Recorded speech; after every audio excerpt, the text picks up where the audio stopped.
Hey, what's up, Fabeshies? This is Claire and welcome back to my channel. And in this video, I will be reviewing this Prismatic Eyeshadow Palette by BYS. And if you're interested, then keep on watching.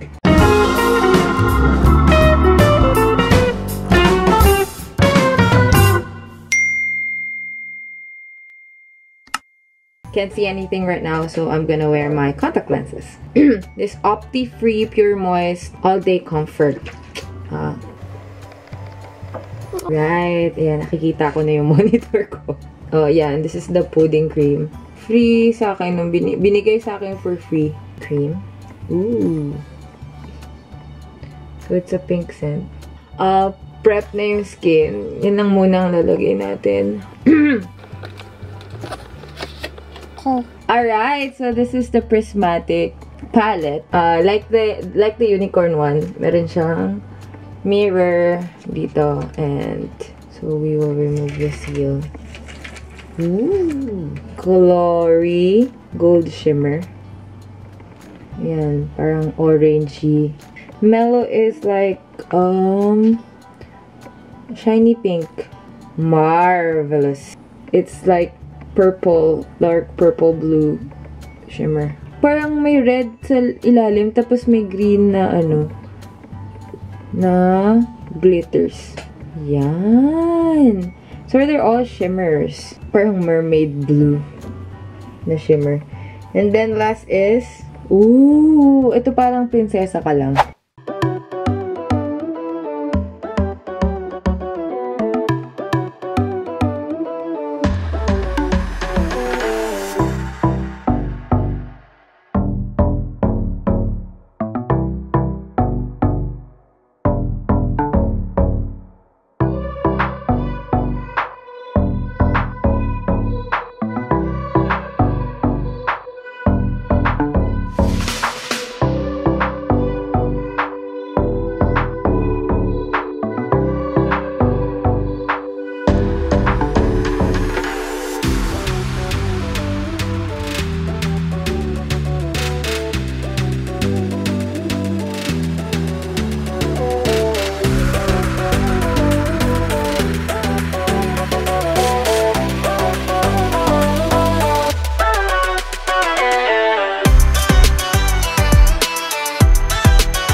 Alright, I think that's it for the eyes. I'll just put on some lashes and then I'll finish the look and I'll get back to you later.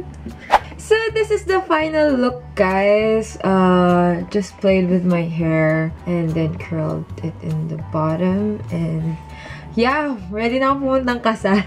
So here are my final thoughts with this Prismatic BYS eyeshadow palette.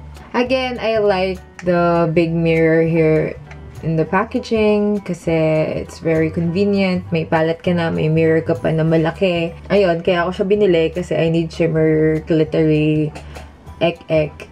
I'm excited to see the other colors. So, dito yung mga na-try kong colors. So far, so good. Makikita mo talaga yung pigment as a shimmer. Hindi siya yung pag nilagay mo, mawawala na lang siya bigla. Lalo na pag blend mo. I wanted a look na bagay sa damit ko ngayon. Para kung pupuntang kasal. So guys, if you want something to add a pop of color whenever you wear makeup, like shimmers, I like shimmers in the eyes. It makes you look a little more fabulous. So parang you cannot be overdressed for something. Yeah, I think that's it for now. Thank you for watching this video. Yeah, I hope you recreate this look. So tag me on my Instagram if you do. And I'll see you on my next video. Bye!